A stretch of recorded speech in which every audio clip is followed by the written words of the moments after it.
welcome one and all. We'll get ourselves in and underway. So I should have my little clicker out to make life just that little bit easier. Let's see, are you going to move for me? Of course, now it doesn't want to move for me. It says it's on, but it's not on. I might have to be manual. Try it again.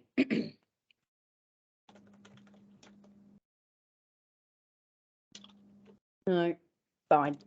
By hand, it is today. Just corners me to standing in front of the lectern. Okay. In terms of, and it is moving on one, but not the other. Let me just come up. Let me just take my mouse over to the other screen. Let's see. Here we go. Rightio. It was moving somewhere, but not where I need it to. Thank you, everyone, for joining us at the Microsoft 365 Adoption News Group. I'd like to begin by acknowledging the traditional custodians of the land of which we actually meet today and repay my respects to elders past, present, emerging, and I extend that respect to any Aboriginal and Torres Strait Islanders peoples here with us today, both in person and online. Welcome, one and all. We do, of course, have some code of conduct in regards to the session. Hopefully we're all friendly and understanding. We all come at this from different viewpoints.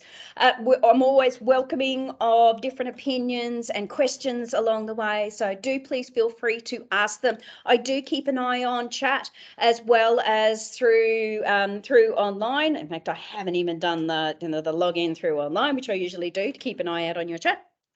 But please feel free to ask questions as we go. So I am Kirsty. For those that haven't actually been on the session before, we do often get quite a few new people on each session. So welcome one and all those that have been here previously and those that actually haven't. Now, we always do the whole, what have I been up to? So this is what I've been up to. I have always been doing cake decorating. So this is my last 2 months. I didn't do last month. We had some changes around with speakers and a few other things. Plus, I had to bring my father to Sydney and get him into a elderly home for dementia. So it was a bit on for young and old. So my apologies that I wasn't around last month, but that's okay. The Teams update was actually for both August and September and only just came out. So really wouldn't have many updates anyway. But yeah, so they're, birthday cakes for my daughter and friends and a wedding cake and all sorts of fun. Right. And I'm going backwards rather than forwards.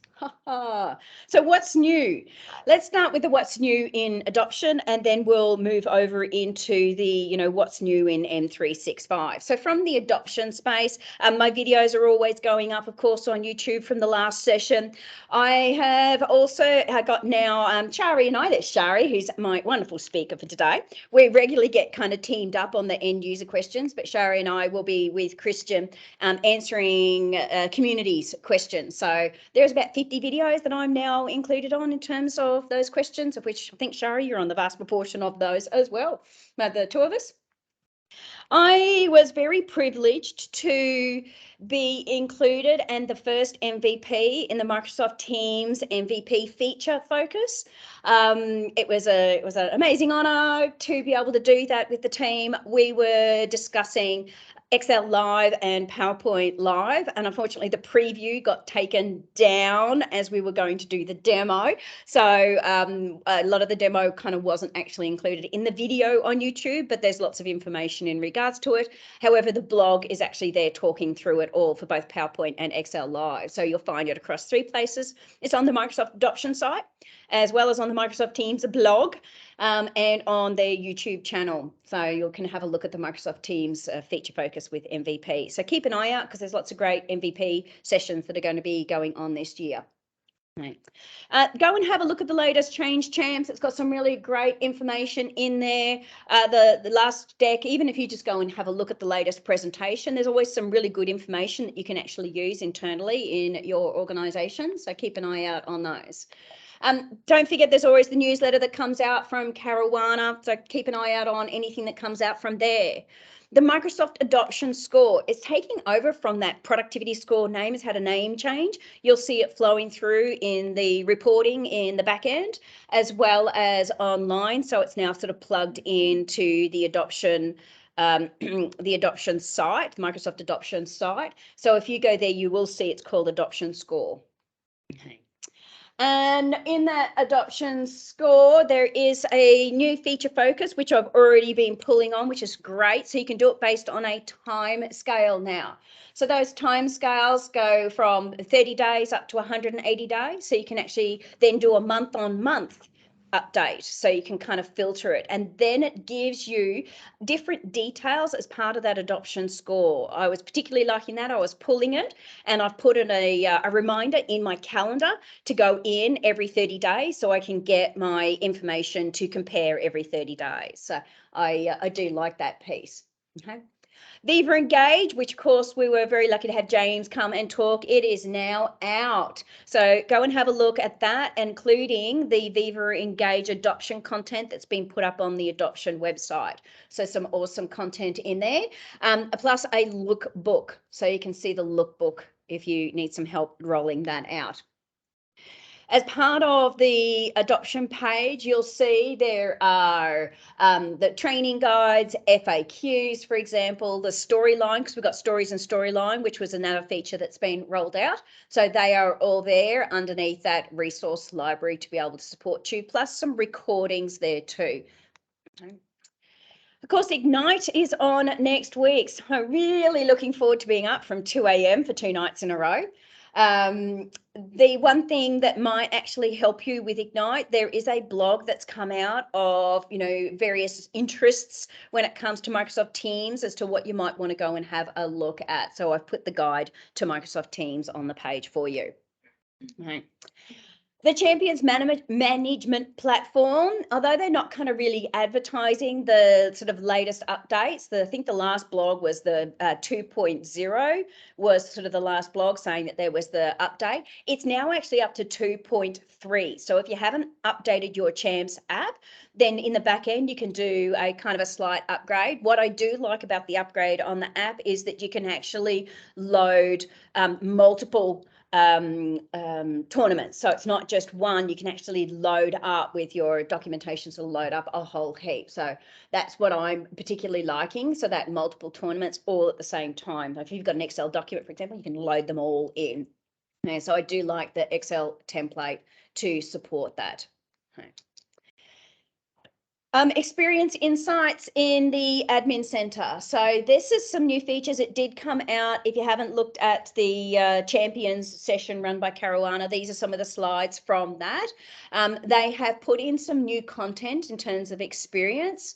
When it comes to the reporting in the back end, they've actually got experience insights as a preview. So it's adjusted a little around in the score to go alongside with the adoption score, which we talked about before. So there is some changes that's going on there in terms of the data analytics. It's also got a change in some of the roles that are coming down to be able to help and support. We used to just have kind of a reader role, really. So there are some new roles that are going on in terms of report readers to global readers. So we get a little bit more functionality because we know that there's often reporting that sits in other places. So it gives you a little bit more support there. Okay. So some of those are also you'll see them coming through, and it's all in that Teams app. So they're flowing in there as part of that experience. The roles and responsibilities that are actually coming. So these are the new roles and responsibilities. So if you are in training, there is one that's specific around sort of that IT training. And then down the bottom there, you'll see adoption strategy. So some interesting roles that are kind of coming in around that adoption scoring and the experience insights that are flowing in for us. So I do like that one. And what it means in terms of the data that it's actually pulling for you in there. Microsoft Viva Insights community. So I'm not sure if you're actually aware, but there's a Viva Insights community. So there's a whole page with lots of awesome content on there around focused learning for Viva Insights. So if you haven't been there, I highly recommend going in and having a look. So as part of that community, it's got its whole Q&A section as well around insights, because it is getting complex. There is a lot happening across that space. So if you're struggling with it, understandable, because I know that there's a lot packed in, and it always depends on whether you've got a subscription to Viva Insights as well, and to what level, because there's the free, and then of course there's the one that you can then purchase to build out on that. And there's a lot more, of course, in the purchased solution. Um, driving the whole Microsoft driving adoption in terms of Viva, some of the lessons learned. This is literally at Microsoft. What has been their lessons learned when it comes to driving Viva? A great blog. Highly recommend that you actually go in and have a read of this from adoption standpoint, whether you're in that change space or training comms. Might actually help you as to how they've done it at Microsoft and what did it look like. So great blog there for you. Microsoft lists for your next marketing campaign. This was a blog that came out from the team on how they've actually done this to build out a marketing campaign using lists. It also, of course, has things like, Power Automate. So it's got all those kind of flows in it as well. But I do particularly like the way that it's actually been utilized. It's a good use case. We often want different use cases for different reasons. You might be able to then apply it to something else as well. So one to have a look at. So what's new in the 365 space? Here we go. There's nothing like a gazillion pages of what's new, like always. Okay, so the one thing that I've dropped in here is there is a blog that's come out around the, come on in. There's a blog in there that's coming around shared channels. And what are the differences between your shared, your private, and a standard channel? So I do particularly like the comparison chart that's come into play to help, because often we don't know what's on or off. So that has been an awesome one that's come out. I do like that blog. It's only been a very recent one, and you feel free to go and have a read. Introducing Microsoft Teams ringtone. So this ringtone, the party ringtone, I don't know if you've heard the party ringtone at all. I'll play it for you. You ready for the party ringtone? A little bit of fun to make it something that's different for us. So, I mean, this way we can kind of identify if it's your phone or someone else's phone in the room, changing the ringtone and showing people how they can change their ringtone around. So the party time is actually started at party time, but it's now called Remix, by the way. So it was called the party time. Now it's called Remix. So if you've seen it previously, and I need to move forward, so I'm not replaying. Okay, what else we got going on? So signing documents in real time during meetings in Microsoft Teams. So it's a plug-in to be able to help and support you. It's a desktop client, sorry, the desktop client, mobile, and the web is coming soon. It is only for those that are inside that one tenant. So it's based on your organizational tenant, not dealing with externals, guests, or anonymous at this point. But is that sort of plug-in to be able to help you be able to sign invoices and NDAs and all sorts of really great things. So I do particularly like this one that's been called for a really long time to support collaboration. Interpreter feature and functionality is actually dropping into Microsoft Teams to be able to support you and invite someone in. Now, the functionality here, you can see it's make an interpreter. So that means you can invite them in once the meeting is actually scheduled and saved. So you can go back in and then start to drop that in. Now, what happens is with the interpreter's translation, it's actually louder. So it actually makes their speaker louder in terms of the interpreter. So it goes over the top of the audio if you need it, because that, that kind of mutes down and makes a little quieter of the language that you're kind of listening to, and the interpreter coming over the top. A bit like what you would do if you're at United Nations and they can hear it sort of over the top. Okay. So that's actually hitting over this month. So looking forward to seeing that flowing through. You will start from your meeting options. So it's actually there in the meeting options as to what language you want it to be translating to as well. Okay, so they're all kind of in that back end. Those translated captions are also coming into meetings. So you'll see over on the far right, it's from the roadmap. So keep an eye out for that one. How to use translations in meetings. And I've moved off the page clicking. Not moving on my computer, so now I have to look up on the screen. doing its own thing. Okay, the new in Teams. When it comes to Cameo, we talked about this a really long time ago. So just as a bit of a refresher, Cameo has actually now dropped into PowerPoint. So you can build and design in your PowerPoint and get it ready so you know exactly where that video is going to slot in on your presentation. For me, I've got so much on a page, I'm not really kind of doing the Cameo for you and dropping in. I'll have a look at, potentially doing that and moving my content around so you can have me embedded all over the screen if you like. Have a play around with it. Have a look at the new ribbon that's come up in PowerPoint to be able to support it as well. You'll find it under the record tab in PowerPoint. Okay. And playing the video. Okay. So in terms of transcripts being automatically created and during your recording, so you got creating the meetings and now you got the creating your transcripts automatically. And that is if it's enabled. Okay, it needs to be enabled by your IT. If you haven't got recording enabled, of course, then you're not going to be able to support this. Okay, meeting options are now embedded in meeting creation. I kind of looked at this is a bit of a, sometimes I see things on screenshots that they put up on the blogs, and I kind of, hang on, that looks different.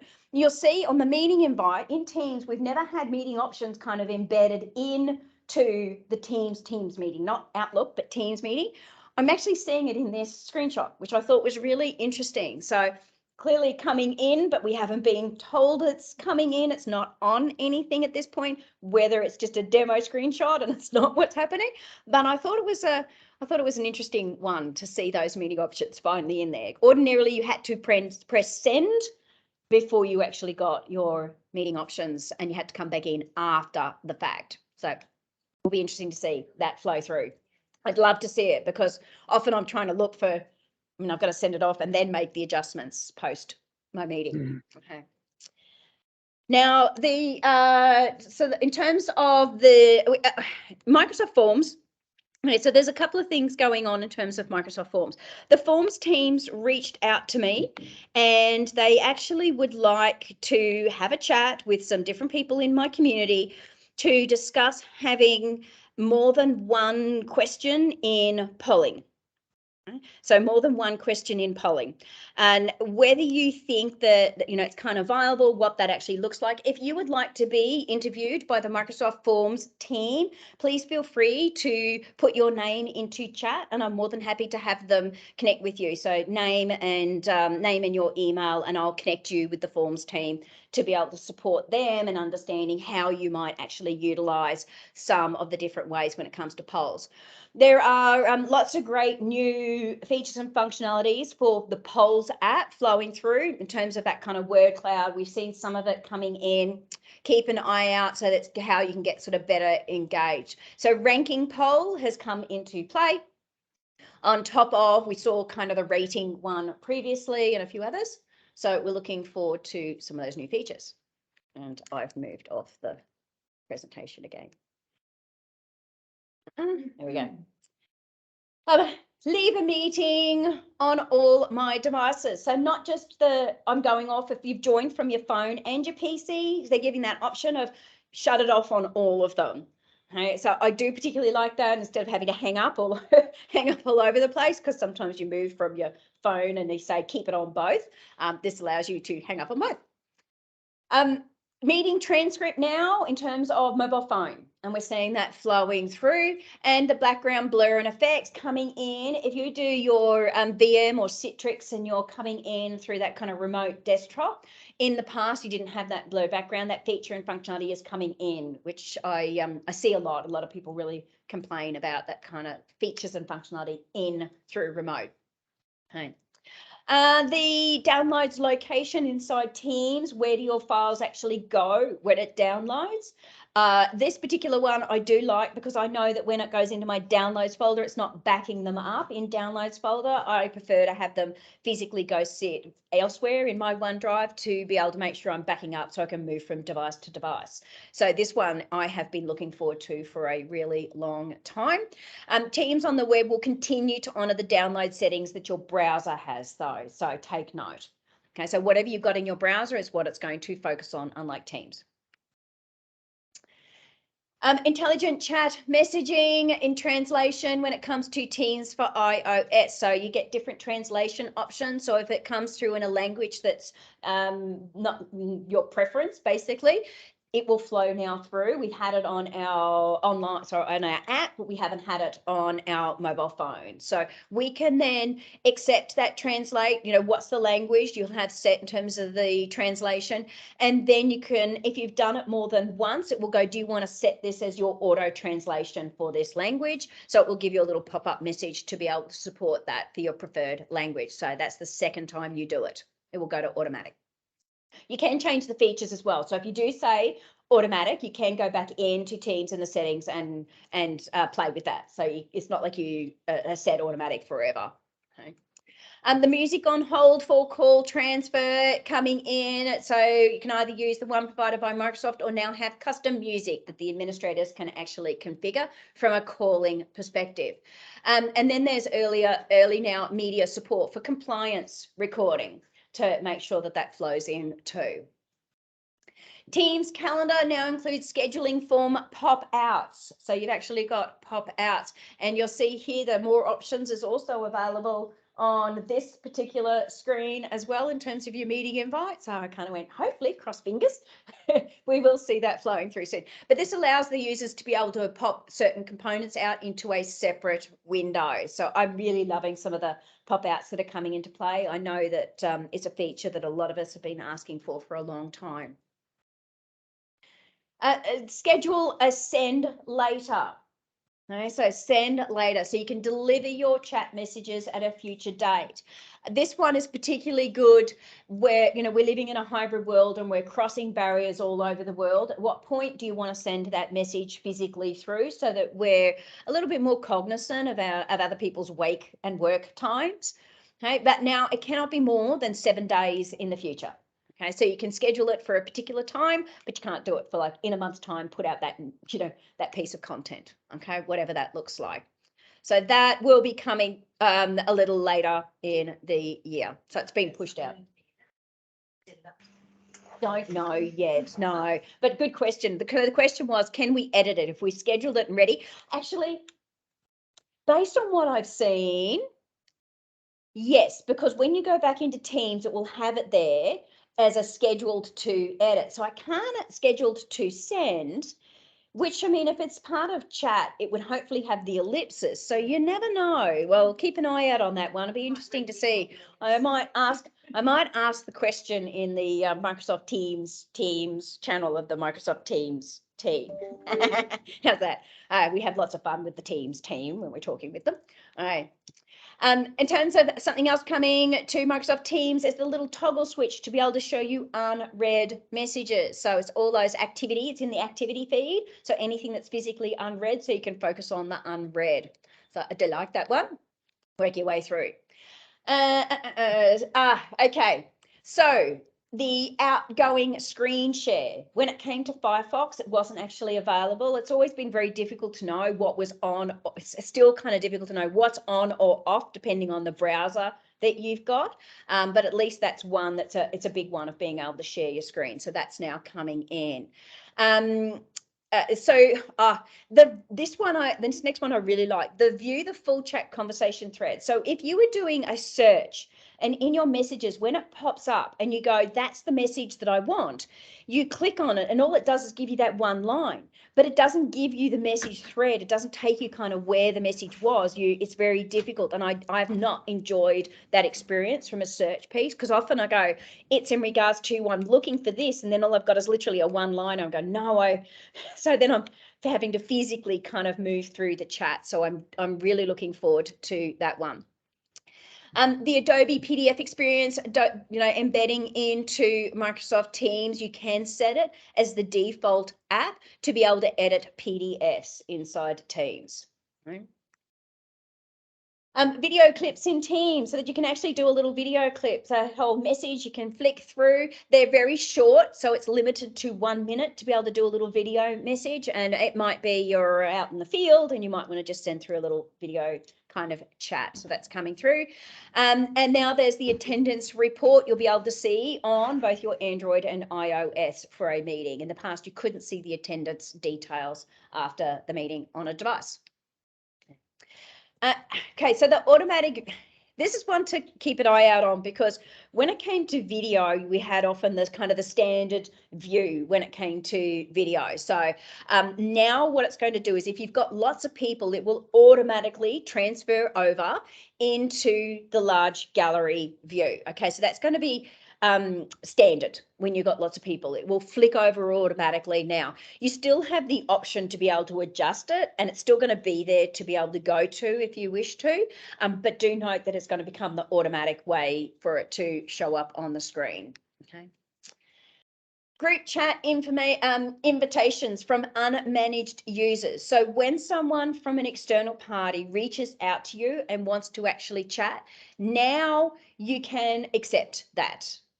Okay, so you can go okay or leave the group. So it's a kind of an accept or decline effectively for unmanaged group chats as they come in, because we're seeing some spam where people add in a ton of people and just want to start a group chat and it's rather random. So that's flowing through.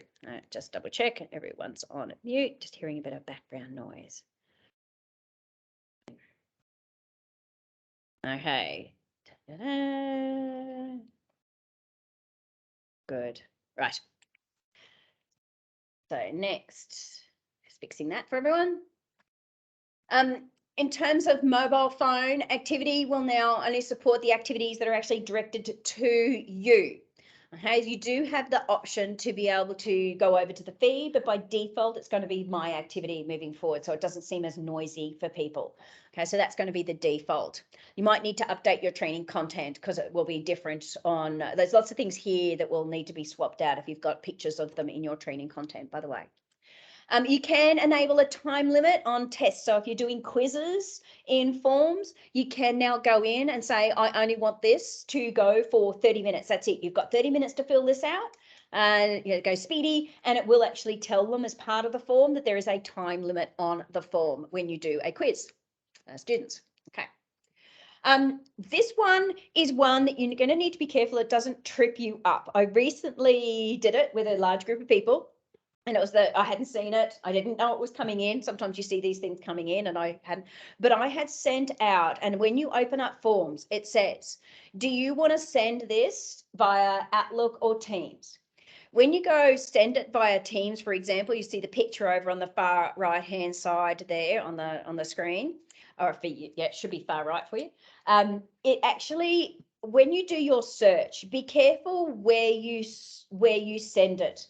Because if you're not choosing the channel, it will go to a group. So next minute you create a whole group, a separate group for your channel. Because I'm going, where did that go? And then it wasn't until someone responded in the group chat that I realized that's where it actually was. So it generates a whole group. If you didn't have one for your team, which might be 60 people, next minute you've got a 60-person group chat. So keep an eye out on where you're going to physically send in. But what I do love is it's got a send a reminder, and you receive an email now that it goes, send a reminder. It's a bit of a nudge to say it's coming up, it's expiring. If you put an expiry date on it, for example, so that reminds them to go and fill out that particular form. And I just used that the other day. Okay. I do like that. SharePoint. What do we got going on in SharePoint? Lots happening. Okay. By the way, Viva Goals is now kind of fully out there. There's lots happening in the Viva space. So if you haven't had a look lately, there's so many Viva products now. And I've been invited by Microsoft to go through this event. We need help with presentations. It's like, sure, I'm happy to give you a hand. 72 presentations. I'm going, oh my God, I don't have time to do 72 presentations, but I'm working my way through, and even they haven't been able to keep up to date with all of the Viva stuff and the products. So there's a lot happening in this space in terms of features. In the SharePoint piece though, there are some new site templates that have come out. One in particular that I like is the IT Help Desk site template. So it's just a plug-in SharePoint site. The one thing about that is it does give you some guidance on how to use lists if you don't have a ticketing system. If you do have a ticketing system, you can actually plug a ticketing system into it. So it does allow you to be able to drive that forward. So I do like that, especially the IT help desk one. There's the crisis communication team and the onboarding your new employee. Now, the onboarding the new employee, that one has been around for a little while now.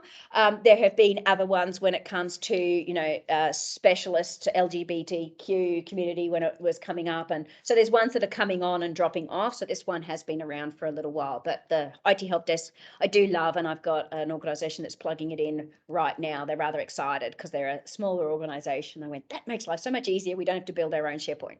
Okay. There is a new color theme that's come into play when it comes to our themes. It's periwinkle. So it's a purple one. I'm a bit of a purple fan. So I do like the periwinkle, but there are new web parts that have come in as well. Some of the group calendar updates, quick links in the toolbar. So this is a really good one. I do like the little quick links web part, surfacing them so that you can just have them even just like a little board, quick links board, for example. So I do like that look and feel. Okay, then the periwinkle, purple, yay. Okay. Configuring your navigation links to actually open in a new tab. So that one has been asked for a long time with SharePoint. Okay, so if you do put in a link, have it open to a new tab. Okay, it's not going to work in the footer though, by the way. So want to keep an eye out.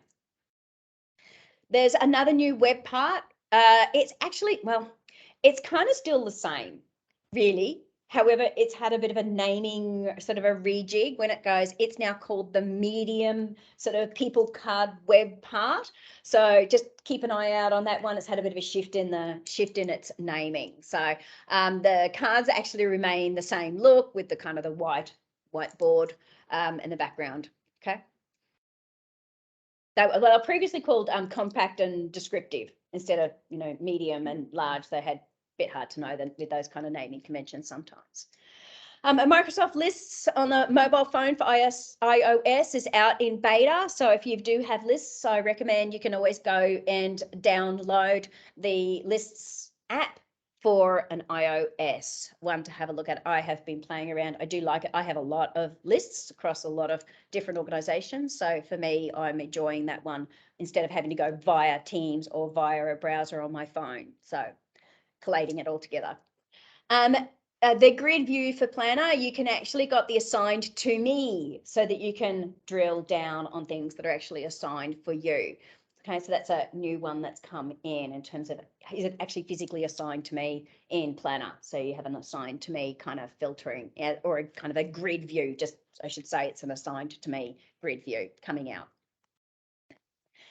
Stream app for your mobile phone. So it is currently in beta, and it's going to be a forced update in 2023 if you haven't already got it, because you've got the old Stream app, so it's got the new kind of rejigged look and feel. So that will be driving out before too long across the iOS and Android. So it will be forced in the future.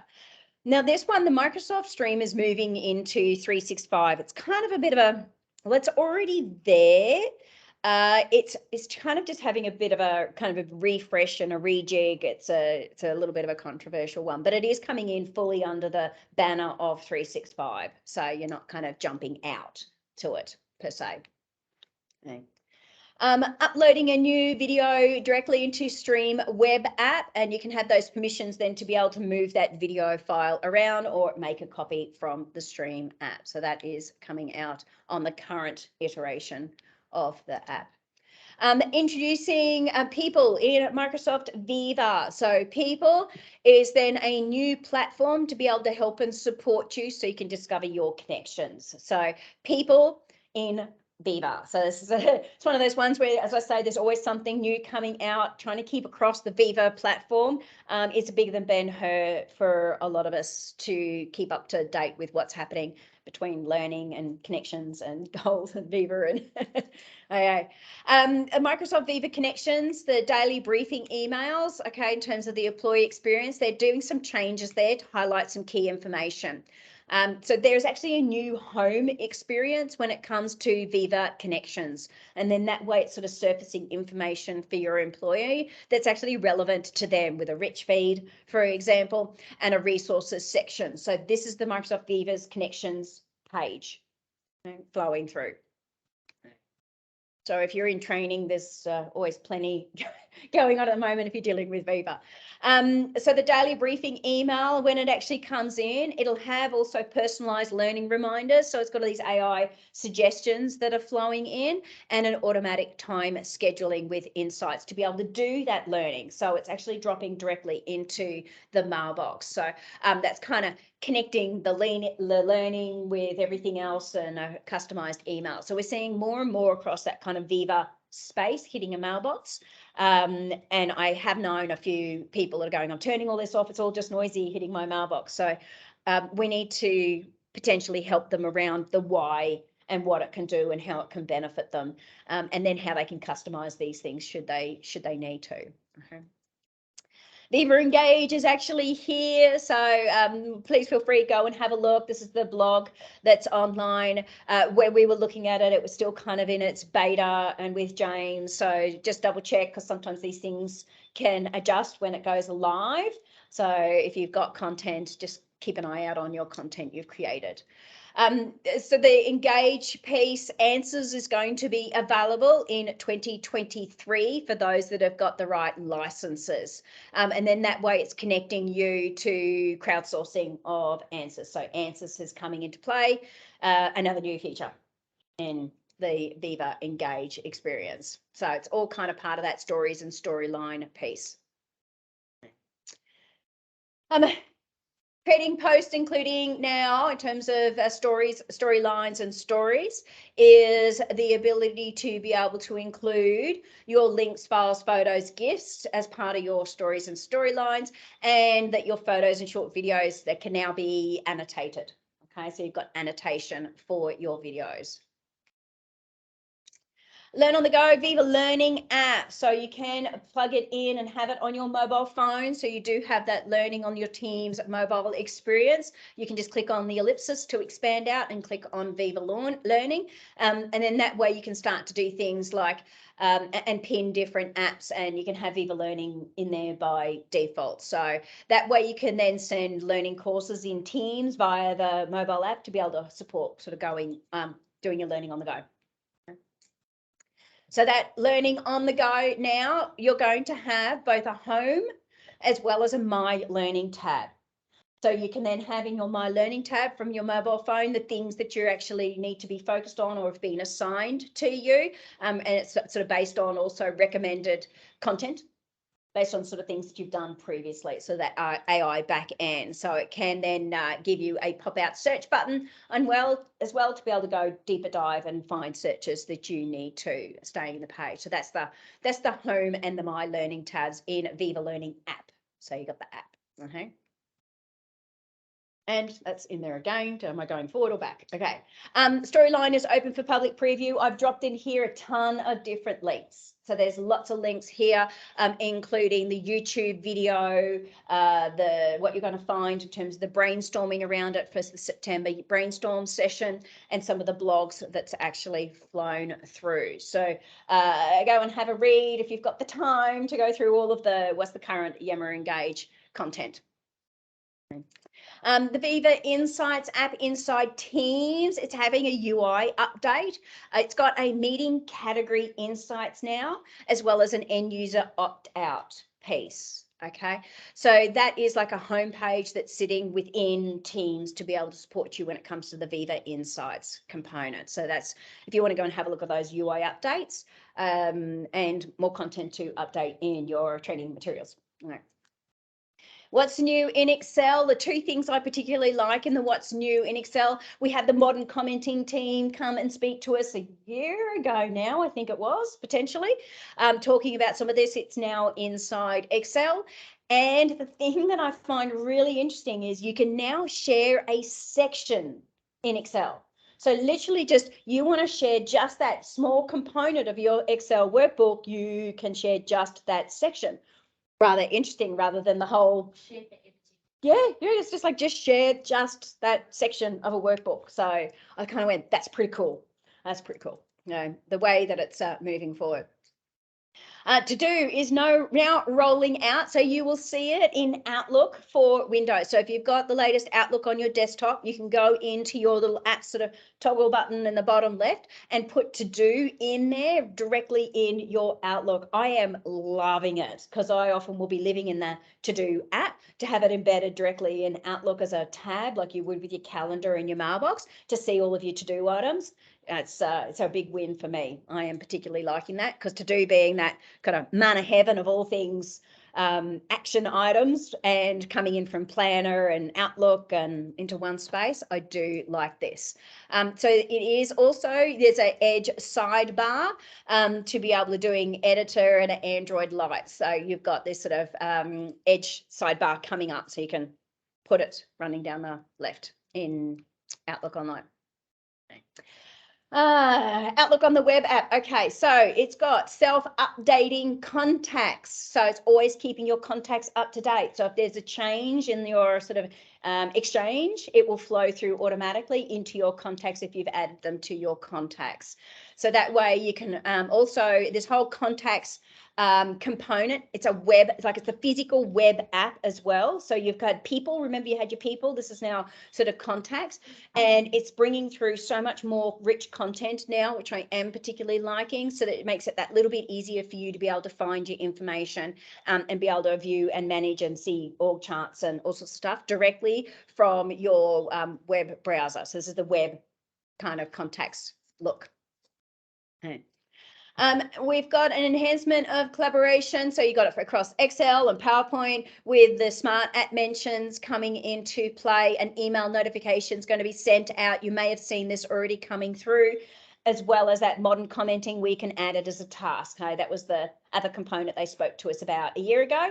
It's finally hit. So thank you everyone that was involved and engaged on that session and helping to provide feedback to the modern commenting team. You will also receive an email. It hits your mailbox saying that they've actually commented, and you can then go to the comment and add a comment yourself with the email that flows through, which you can see on the right. The find time add-in. Okay, so that find time add-in is being called scheduling poll. So it's having a name change, and then they can choose the poll to actually choose those sort of time slots and people within the organisation to be able to come together. So that is a change that's flowing in. So find time is going to become scheduling. Okay, that's scheduling poll.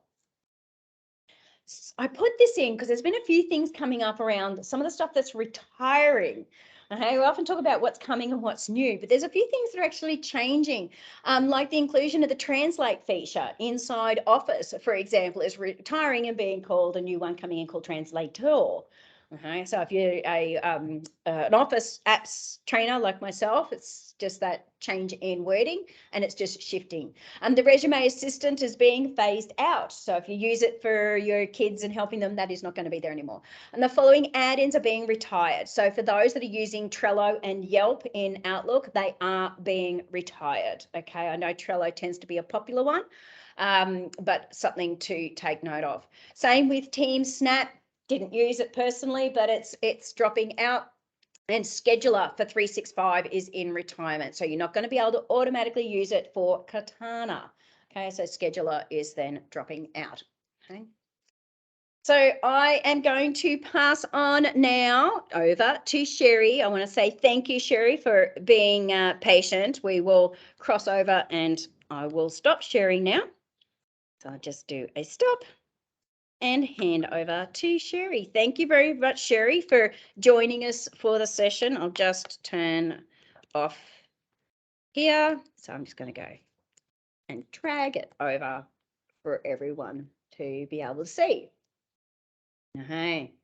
So Shari and I have done, a bit of work together with being online. Thank you for joining us, Shari. And we're going to go through a bit of a champs program. I know a lot of us have sort of been engaged on champs programs, but I'll let her do a bit of an introduction of who she is and what she does. Leave you with it, Shari. Thank you so much. Can you hear me okay? Certainly can. Perfect. And as a time check, how much time do I have? You have a good 40 minutes at least. Perfect. Yes. Okay. Fabulous. Well, thank you all for having me. I'm so excited to be here. I wish I was there in person. It's on my list to come to Australia. I've always been fascinated with the country, and hopefully at some point I can get there. Today we're going to be talking about creating the buzz, increasing adoption through a champions program. And I have to tell you, I'm passionate about adoption and people and being productive. And I think this is one of the big misses in most of the digital transformation efforts that I've worked on as a consultant. People don't remember that there are people that have to absorb the change. IT forces them into a new technology because it's been deprecated or not supported anymore, and they forget there's actually people that are affected in that, and we need to make them excited about it. So excited to share with you the content that I have here. So who am I? Let me introduce myself. I'm Shari Oswald. I'm a Microsoft certified trainer, Microsoft Office master. So I've just taken a lot of tests and prove what I know, but I learn new things all the time. And that's one of the things I love about what I do. I never get bored. They call me Shortcut Shari, and my tagline is it's my job to make your job easier. So hopefully you want to connect with me on LinkedIn or YouTube. I'll put those links in the chat for you, so you'll have them. So I have that up here. You know how they love to minimize the Teams window when you had it all queued up and ready to go, and now of course I can't find it because it minimized it. All right, so I'll put those in by the end of the session for you. Okay. I'm also a e-learning author on Clip Training, LinkedIn Learning, and Pluralsight. So you can feel free to check out my sessions there. If you'd like, you can also get a free trial of LinkedIn Learning if you are a LinkedIn Learning or not yet a LinkedIn Learning person, and you get 30 free days using the link that I have there. So it's bit.ly/LIL for LinkedIn Learning and then --shortcut Shari, and feel free to use that link. And again, I'll put that in the chat later. All right, so let's talk about adoption and why is this important in the digital transformation? And I can't stress more how much this has become the forefront in the last 2.5 years. I worked for a nonprofit here in Colorado Springs, Colorado, where I'm from, and for 5 or 6 years, I had a 6-month contract that turned into a 6-year engagement because I guess they liked what I was doing. But they kept saying, "Oh, we're moving to the cloud. We're moving to Microsoft 365." And 5 years later, they still had not done that. And they kept saying, "Oh, it's up for decision again." Well, the e-board already decided that it was okay. And they're like, "Our people can't handle that much change all at once." Well, guess what? Pandemic hit, they all work from home successfully, and they were able to handle that change. But in the meantime, we had 5 years to get them ready for that transformation, and it never happened. It got dropped on their head, and they had to adapt quickly. Kind of like when my dad taught me to swim, we had a pool in our backyard. He threw us in, he said, "Sink or swim." And that's kind of what they did to, in the last couple of years. A lot of organizations are in that boat. So sometimes we need to retroactively go back and get the adoption because they're already in the pool and we need to make them swim a little bit better. All right, so we focus at my organization, I'm with Power Up Learning, we focus on change management. And it's important to do that because again, just throwing people in the pool doesn't make them love it. It makes them maybe not drown or maybe not feel like they're drowning, but it's important to get them with you in that situation. And we do that through adoption. So this is why, some of the reasons why we focus on change management and adoption. We have people, and I don't know, you've probably worked with them or work with them, or maybe you are that, and that's okay. People are resistant to change. They're like, "I've been doing it this way for 20 years. Why would I change now? I've been doing it this way forever." Well, sometimes they don't want to know they're doing it the hard way. I can't tell you how often I sit on an airplane. I used to travel 200 days a year, and I'd sit on an airplane, and people would be working on their laptop next to me, and I'd be like, gosh, they're doing it wrong. They're doing it the hard way, but you don't want to say anything, right? And some people are fine with that. And the resistance is normal. It's expected. People do not like to change. They fear change because then it takes them time to get up to speed, and maybe they feel a little uncomfortable in that. The other reason we need to focus on change management and adoption is that if you do not give people the tool or make them aware of the tool they already have that does something, they will find their own tool. And we call that shadow IT. And it's more prominent than it ever has been because people are trying to react in their job, get what they need to get done, and they're going to go out and find something, even if it's not been ordained or approved by your IT department or your security. So making sure that we keep things in the company domain that belong in the company domain is also a reason we want them to love the tools that they already have. And then finally, people in change are not a one-size-fits-all situation. We have different people. We need to work with them different ways. And, just think if any of your parents, think of your children. I have two very different children. I have a son that took easily to math, and he's now a brewer because chemistry was something that interested him, I think, not even though he didn't really admit it when he was in college. He's using all that knowledge now, where my daughter is the artistic one, and she can't stand math and that kind of thing. So I had to learn to parent them in different ways. They had different triggers. They had different buttons that I had to push in order to get things across to them. And same thing, you're going to have that in any organization. If you've ever taken a personality test, people are different. So how do we manage those people when everyone is so different?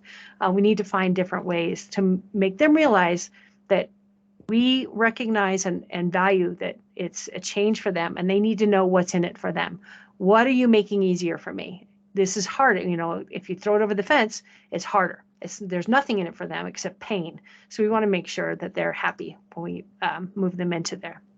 So we do that by using the ADKAR method. So that's what we're going to kind of focus on today, and how the Champions program fits into this methodology.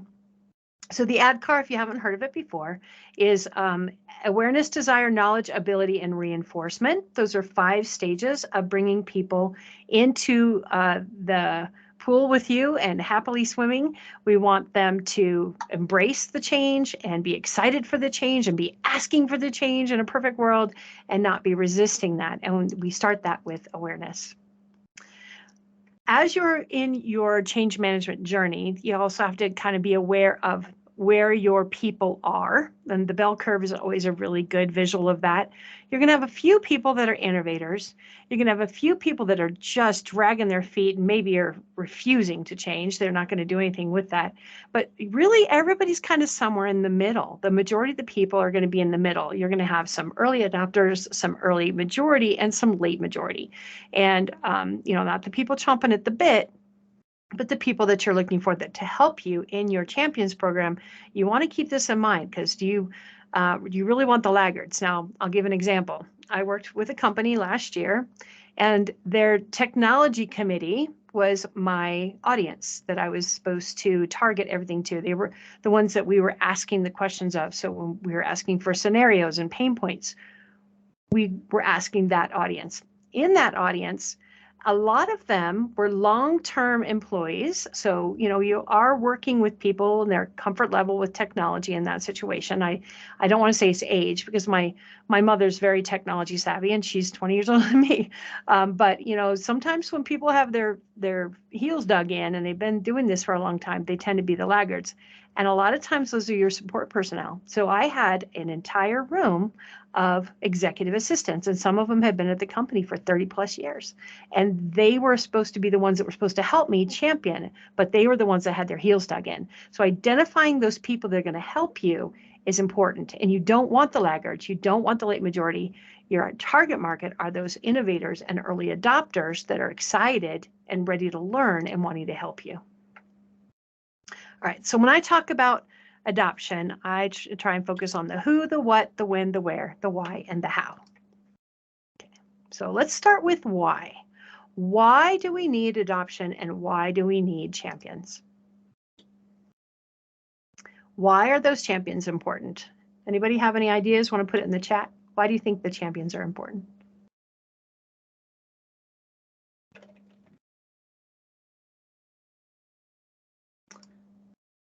It's not letting me nest this. There.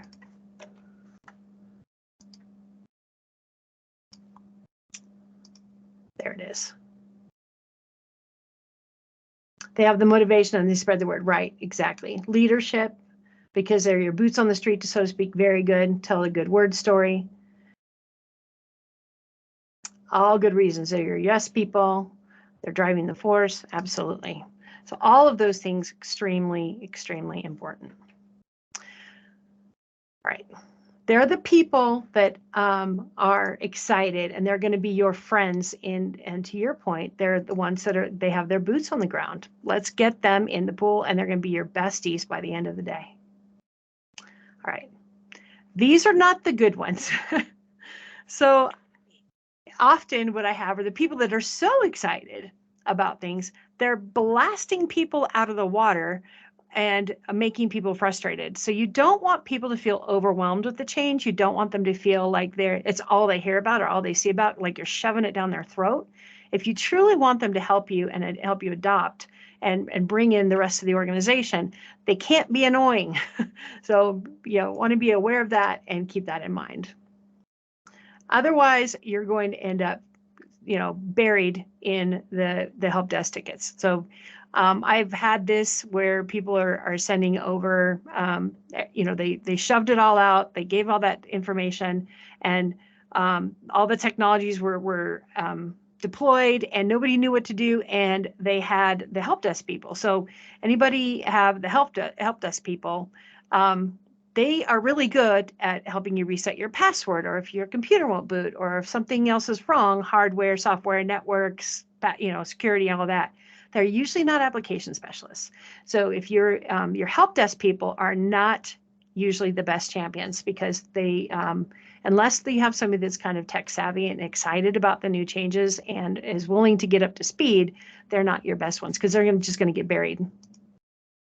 All right. So you're going to use your peer network.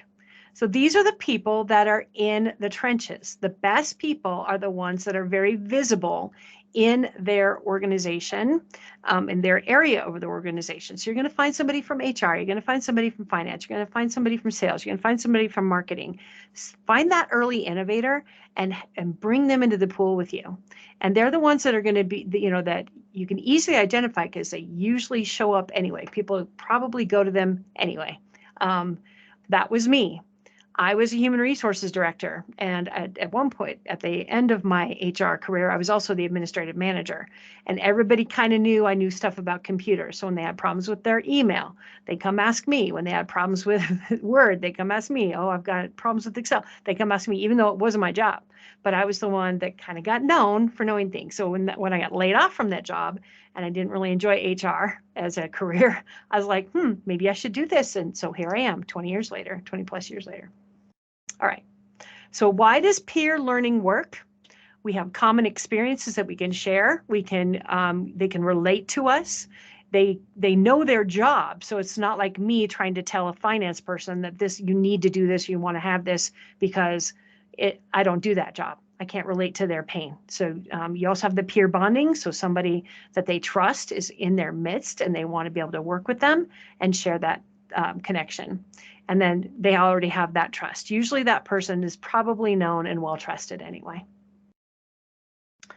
All right, so let's move on to the who. All right, so who are your champions? People that are passionate not only about their job, but also excited about technology and passionate about that as well. Probably not the new person in the department because they haven't established that trust. You want somebody that's knowledgeable and established in their job. The ones that are natural leaders, and you can probably ask somebody, in the group, say, so if you had a question about this, who would you go to? And then they're all going to point their hands at one person. It's like, it's going to be Susie or whoever it is. So the natural leaders, they have to be willing to support. Somebody who becomes a champion needs to be able to talk to the people and be willing to help. They can't be forced into that, or else it's going to be a bad experience for both parties. And encouraging to others. You're going to have those people that are scared, that are nervous, that are anxious about the changes. You want them to say, hey, it's okay. It was new to me at 1.2. I love saying that to people. It's like, this was new to me at 1.2. I might be a master now, but it was new to me at 1.2. And I, try to relate that back. All right. So how do you pick out of that group who's going to be your early adopter and your laggard? You're going to focus in on your innovators, your early adopters, and not the ones that are loud and obnoxious. You're going to pick the ones that are excited, that are already trusted, and are and within that work group. Okay, so next let's focus on what. So what are the expectations of a champion? And this is important to let them know ahead of time what the expectations are, because otherwise you're setting yourself up for failure. You want them to know ahead of time, this is what we're going to do, and this is what we expect from you. You want you to be enthusiastic. They can't be out there being a naysayer. It can't be the trusted person and they're out there, this team thing sucks. The video sucks. I can't ever, I've got, too many there. Yeah, Teams has its challenges, and I do say them in my outside voice and sometimes, but that's not who you want your champion to be. Have them focus on the positive, have them be professional, somebody that can help you know what the challenges are in their work group, because we're going to take those challenges and turn those into campaigns for adoption. And it's important to find out what those challenges are, because in order for them to love technology, we need to fix their problems, not make more problems for them. And then be able to provide constructive feedback for you. Not you don't ever want to have a group of champions where it ends up just being a complete gripe session and bringing everybody down, because we want to keep things positive as much as possible. And they're excited about new ways of working. So these are some of the things you're going to look for when you're looking for a champion. Now, in a trade-off for all of that, thank you for your help. Thank you for what you're doing. What are we going to do for you? So again, what's in it for me? We have that whole with them thing, right? What are we going to do? So some of the things I think that are great is that you get recognition from the leadership. These are your champions. I've seen in the physical environment, they'll have badges or something on their cube or their desk or something that easily identifies them. I've even seen organizations that they had T-shirts that are like, I'm a champion. And I still have a couple bright orange Office 365 champion shirts from one of my clients, and that was fun. They loved it. Exclusive opportunities. So we want to offer them training ahead of time, things like that, so they're prepared for it. But also, if you want to be on this committee, we're going to invite you, into the inner circle, right? So give them some exclusive opportunities, and then give some appreciation. Always nice too. Give them a gift card or something. Don't bribe them with a gift card, but randomly say, hey, we've had a really big boost in finance. It looks like Susie's doing her job. So say, thank you, Susie, for all your hard work. We recognize this, and here's a gift card. Okay. Let's focus on where. So where are we going to find these champions? Again, they're probably that person in the circle that's already identified by the people, and they see them as a superhero as it is. So look for those people and then bring them together. We want them all to come together as a group. So all of your superheroes from all of the different areas of the organization are going to come together and share their experiences, share their ideas, share their frustration to a point. Don't let it be a gripe session. Okay. All right. So when do we bring those in? Some of you have probably seen these adoption roadmaps. Where you bring and when you bring your champions in with you is extremely important. Unfortunately, with the majority of the companies that have been moved to the cloud prematurely or unpreparedly in the last couple of years, we're kind of putting the genie back in the bottle.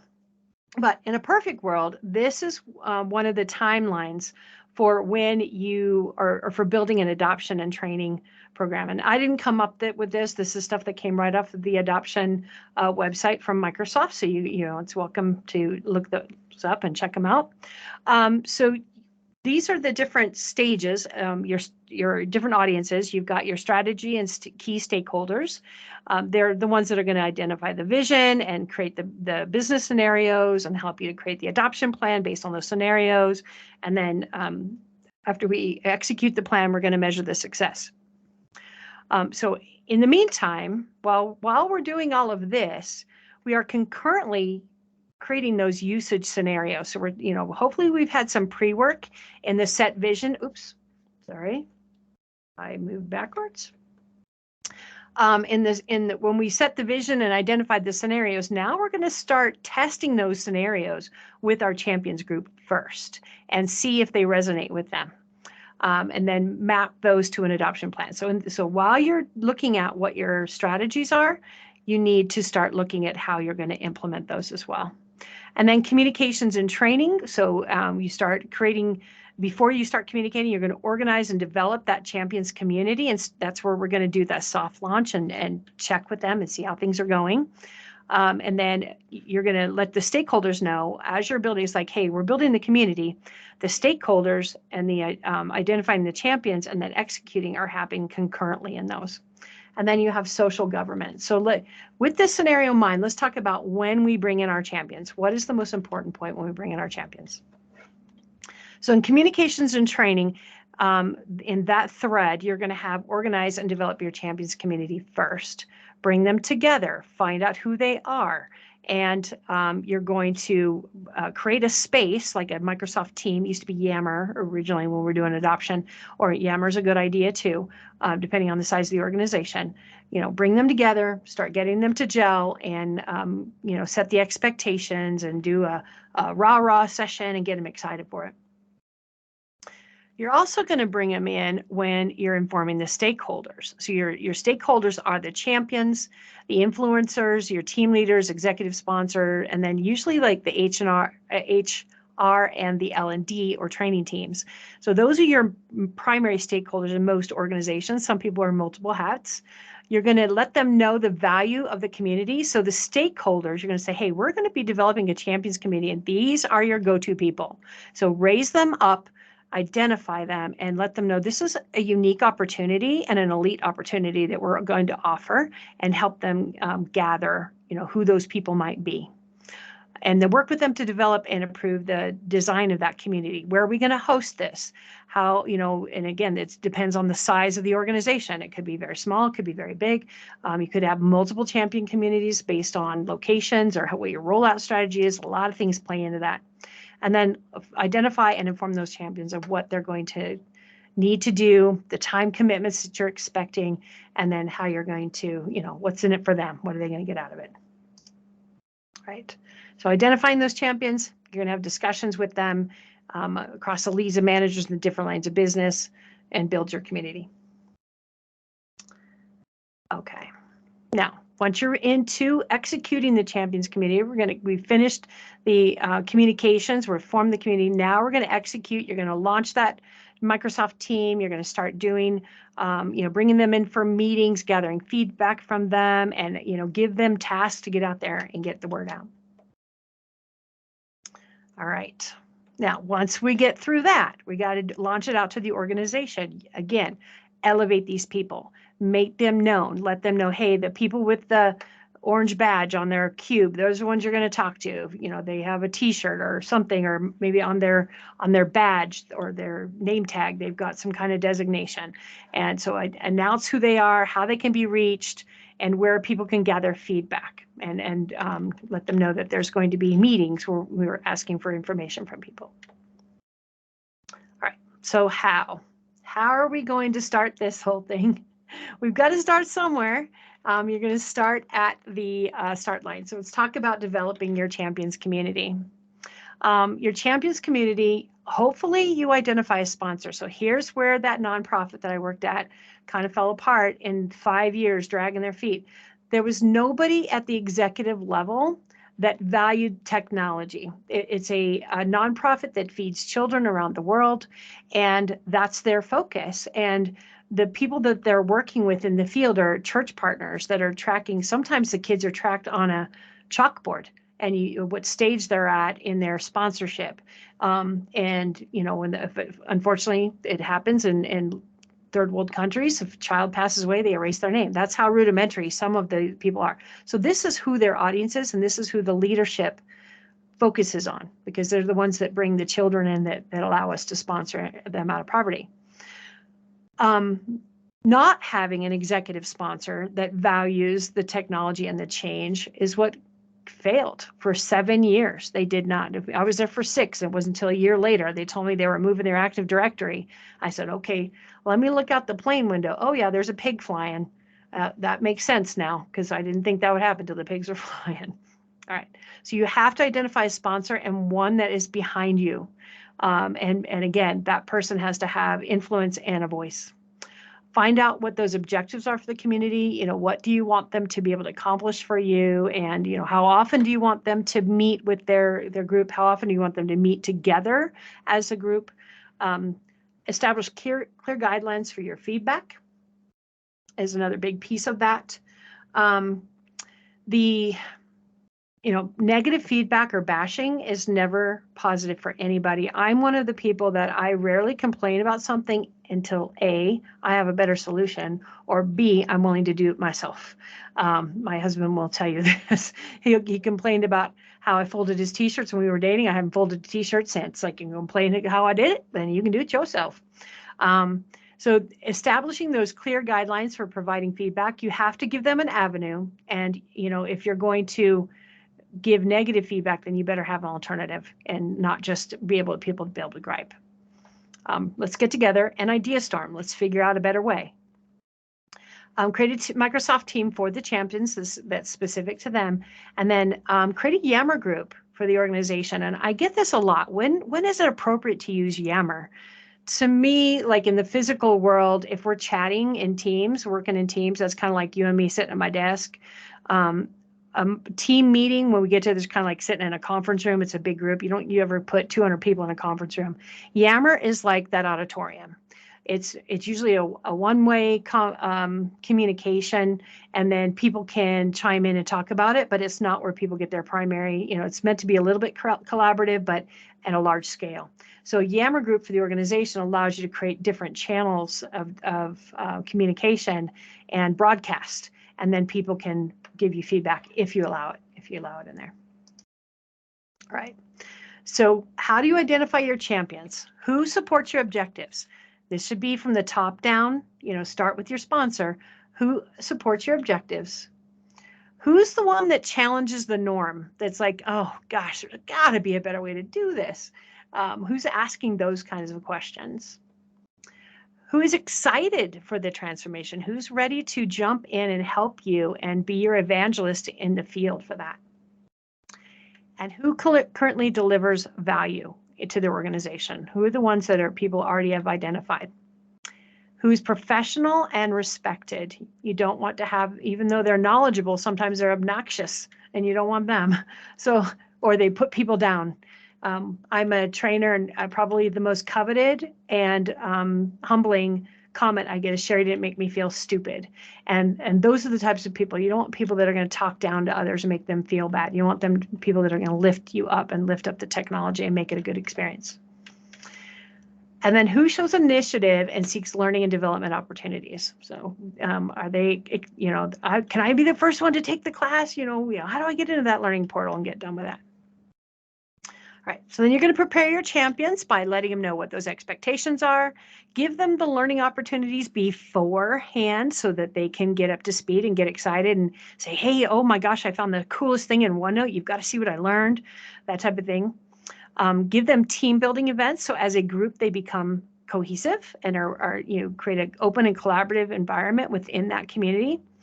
Have a kickoff event. So you want to, make it exciting for them. Let's kick this off and get it going. And then use them for discovery of business challenges. Now I've created Microsoft forums that feed a SharePoint list so we can triage them and talk about them, give them an audience. And that seems to work really well. Unless you're in an idea storming, if you're going to go with, I've sat in the room with each group in the organization and had round table idea storming about what those challenges are. It all depends on the organization, their culture, and how open and willing they are to share. Then you're going to roll it out. You're going to communicate the champions of the organization, provide communication. I truly believe the Delve profiles can be, you can customize those. There's other things you can add. Put it on their Delve profile that they're a champion. That way, when they search in Microsoft 365, they find out, if you search for champion, you're going to find out who they are. And then give them a SharePoint site, the communication site, so that all the things that you discover or the excitement gives them, you can post the content there, share those resources, which of course sits underneath Teams. So they already have a SharePoint site. You just need to utilize it. Ensure the champions are recognizable. Again, badges, swag, gear, and then schedule the regular meetings and have the project team in on those meetings so everybody's on the same page. All right, so how do we gather information from the organization? Here's some options for you. SharePoint communication site. So we have a Center of Excellence is one of the options you can deploy. You can use a Yammer community. You can use a Ask a Champion forum if you want. Create a space where people can ask them information, again, depends on the size of the organization. Use Microsoft Forms, Power Apps, all kinds of ways you can gather feedback from the organization. You want to be able to course correct as it's going. You don't ever feel like you can execute a program. It's going to work perfectly.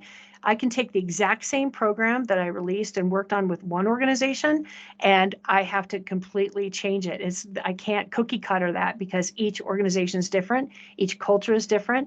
The people in the team, their personalities are different. So you can't just take some cookie cutter thing and, you can start from one, but I don't think it's going to work perfect for everybody. All right, celebrate your wins. When you, that productivity score that which is now, sorry, Christy, they just renamed it. And I just realized today how much I've been missing out on not being a part of this group, by the way. I want to be invited. Put me on the list because I learned so much from you today. You can join on the meetup anytime. You can come to any of them anytime, Shari. You're always welcome. Oh my gosh, all this stuff that you surfaced today is all the stuff I have to dig for. I'm like, I can just go to Kirsty's thing and find it all, myself. Just watch the YouTube and you'll be set. There you go. More fun to interact with you though, because I have fun together anyway. All right, so celebrate your wins, any creative solutions that you have. So if somebody found a really cool solution, that's another thing, say, hey, if somebody says, man, I put this in place and it saves me 4 hours a day. Write articles about that. Put that in the Yammer group. Put that in the SharePoint communications site. Whatever it is, let people know because that's what generates excitement. Real wins from real people in their organization, preferably in their own job. And so, highlight those. Do a productivity tip of the week, and hopefully it comes from somebody in your organization.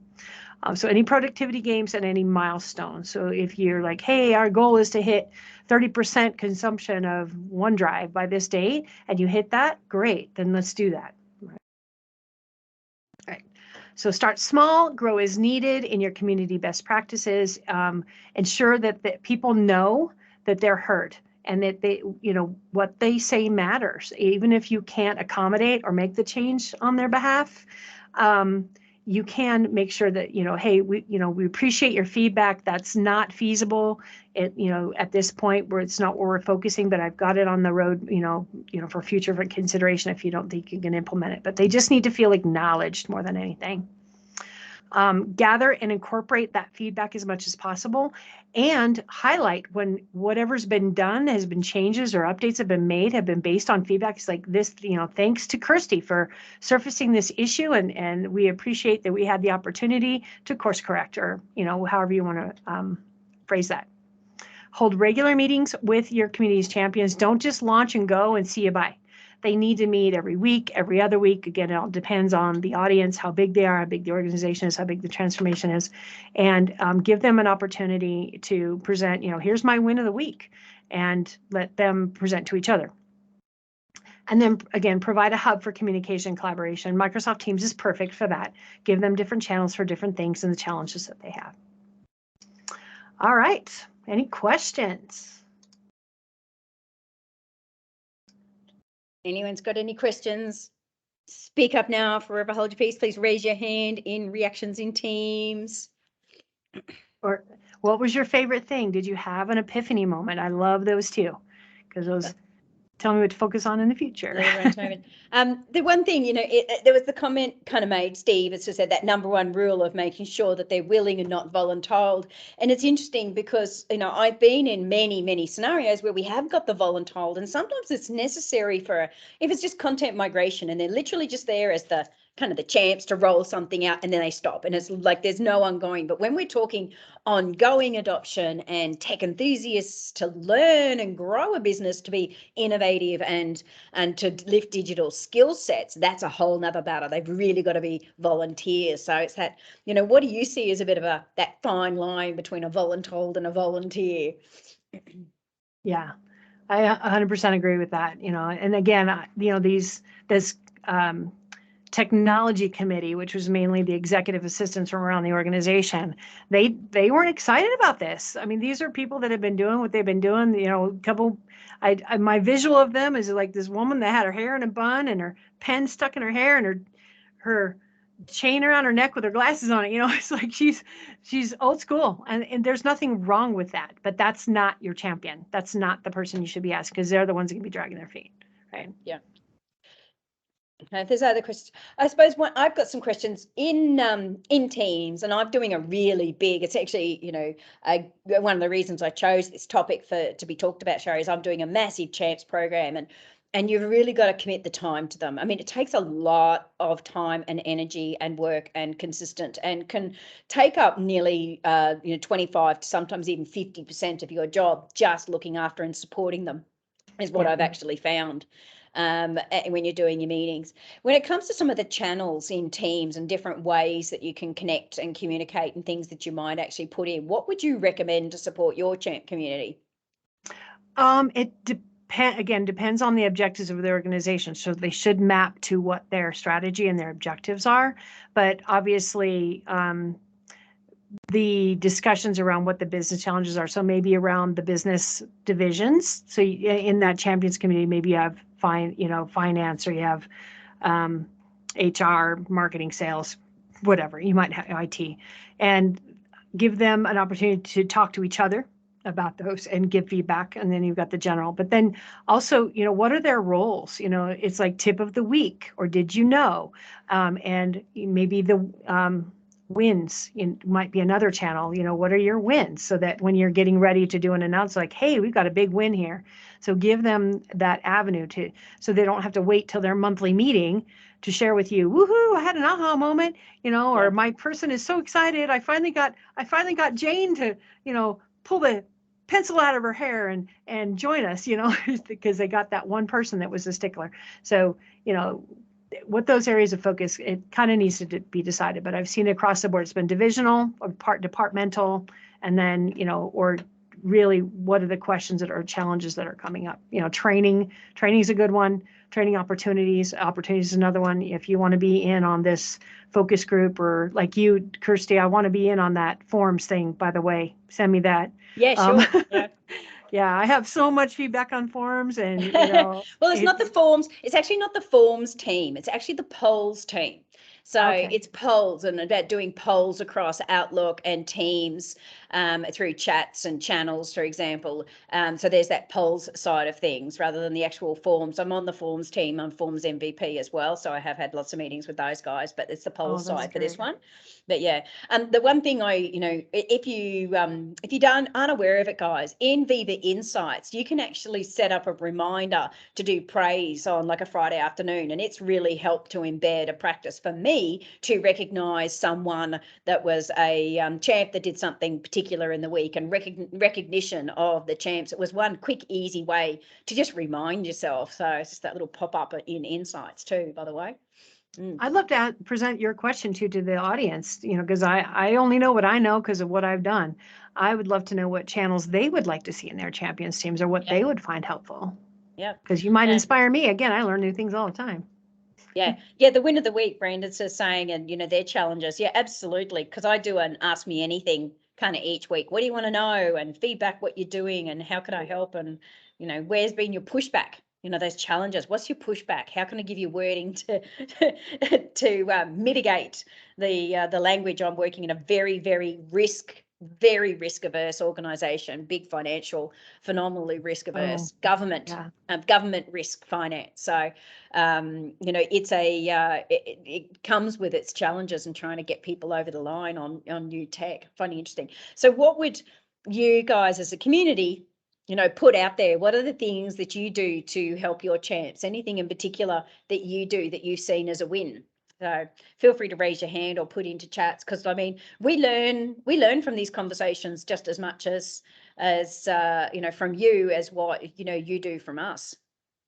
Yeah, I think anybody who thinks they know everything they need to check themselves a little bit. Yeah, there's always something new to learn. Always.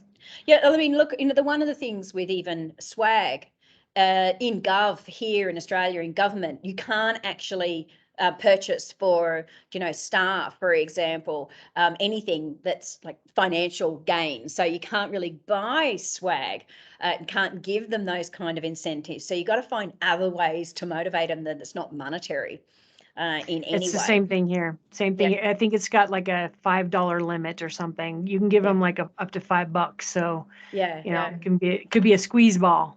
That's all they get. So, but those learning opportunities are some things that we gave away. Microsoft would give those to the organization because they couldn't give them swag, and they couldn't. That's like, hey, here's a voucher for learning opportunities or whatever. Yeah. And other ways. So if anyone's got any suggestions, feel free to type them on. Supply a premium laptop. That's not monetary at all, Anton, in any way, shape or form. So you just want to be the champ, don't you, Anton, so that you get the nice premium laptop. It's easier to convince the senior manager to spend more money on new tools than adoption programs less for existing tools. And that is often the case, and make the most while the hay is shining, basically, where the sun's shining on the hay kind of thing. Grab it while you can, because that is a time that I know that, especially in government, for example, you can purchase something like a t-shirt for them to wear, and then they get the bonus for being a champ because it comes as part of the program, and the program is rolling something out. So it's one way to sometimes get around that sort of monetary thing. An allocation, same as the GM. Yep. No. There's lots of other little ways, and it's the little premium things, but the recognition across the business is a big one, and so that they can be kind of builds into our culture now, especially now that we're quite hybrid, can be difficult. So Brendan, have you found any success using the Microsoft Teams Champions management platform that integrates into Teams? I have not had that opportunity yet. I'm doing a program, but not with my clients yet. So. Yeah, I'm doing one at the moment with the champs, because it's a big champs program that I'm doing, and driving that in and engaging.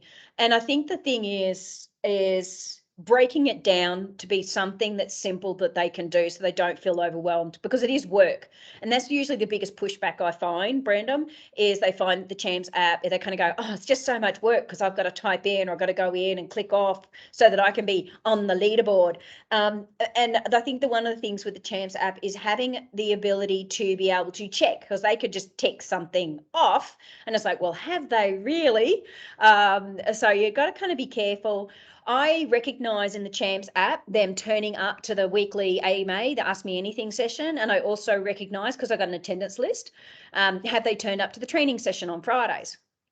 One of the things is, in that training session, and have they commented in the channel or asked questions this week or this month? How many questions? And you can give them points for how many questions they've actually asked or answered in our, I got an MS kind of Microsoft 101, Q&A kind of channel, and I got a Champs Corner and praise. And so I recognize that through the Champs app too. So it is a bit of work, and then coming up with those kind of tournaments and events and what they're doing to give them points, to give them recognition, both with each other and externally, and supporting each other. But if you get a good Champs program going, can make a difference. I think one of the downsides is, I was trying to get them up to speed on Microsoft, and I did 8 weeks. We did 8 weeks, week on week, 1 hour training for 8 hours. And when they went, oh my God, there's so much, it's overwhelming. And I went, normally I do a 2 straight day champion training. You've only got 8 hours, guys. But now we've got to break it down and try and make it really simple.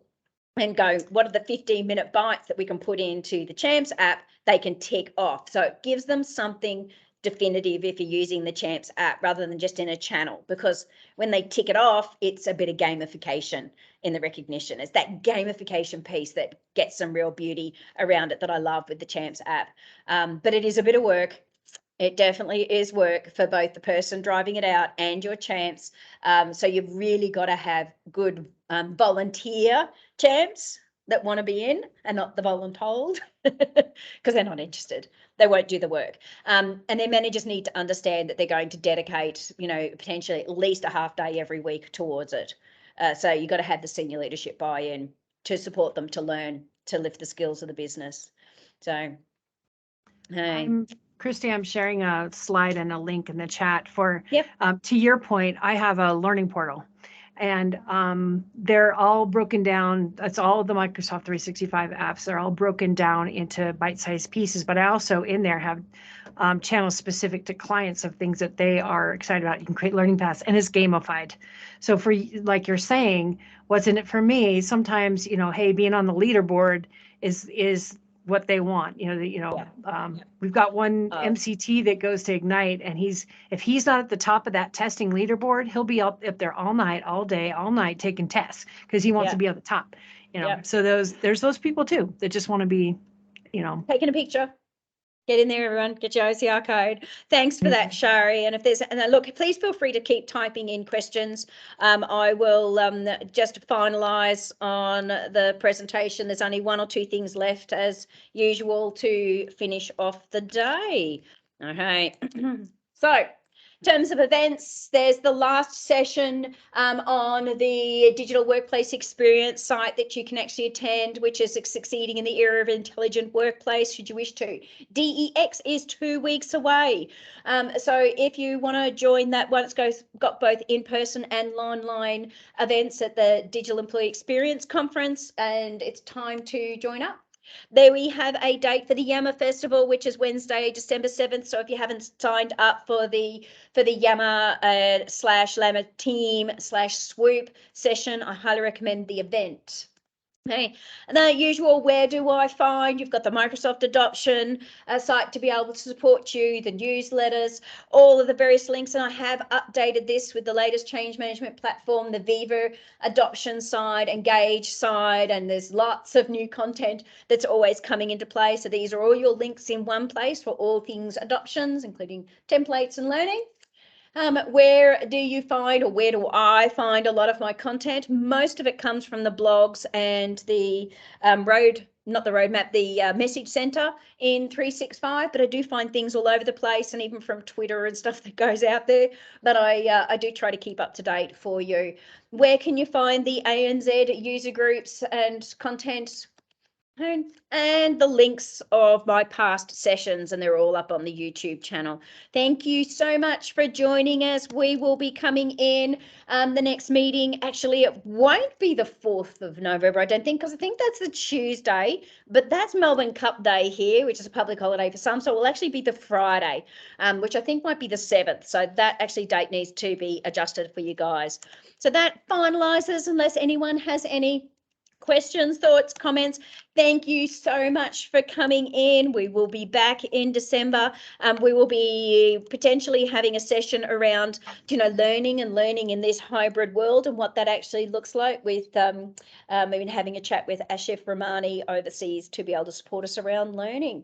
So that will be, next month. Plus next month, don't forget, we will have had the Microsoft conference. If you have gone, I will do some updates from the conference. We'll have a ton of new stuff that will have come out of the conference in terms of announcements. So that will be next month. Thank you so much for joining us. The recording, of course, will actually go live up on YouTube as soon as I can get it up there for you. The link to the presentation is in the chat at the beginning. I will drop it back in again. So the moment it is available, I will top it both into the chat as well as into our meetup, as well as through LinkedIn and Twitter. So you can find it in a variety of places at the end of the session, or you can just go to aka.ms, go to your / and it's M365 adoption. So that's just M365 adoption after the aka.ms. Okay. Thank you very much, everyone. Hopefully you've enjoyed it. And thank you so much, Shari. I really appreciate you coming and speaking to the user group in regards to our change champs, who are just vital to what we're doing. 100%. Thank you all for having me, and I enjoyed being here. So thank you next very time much. it's in person. Well, I'll see you with Christian, hopefully sometime soon. Yeah, we need to get scheduled, don't we? Exactly. When I get to do it, it allows the morning at 5 a.m. Exactly. Yeah. I'm so sorry. I feel bad for you. You're a trooper. Okay, everyone. Thanks for joining. Until next time. Thank you. Thank you, Kirsty. Bye all. Bye.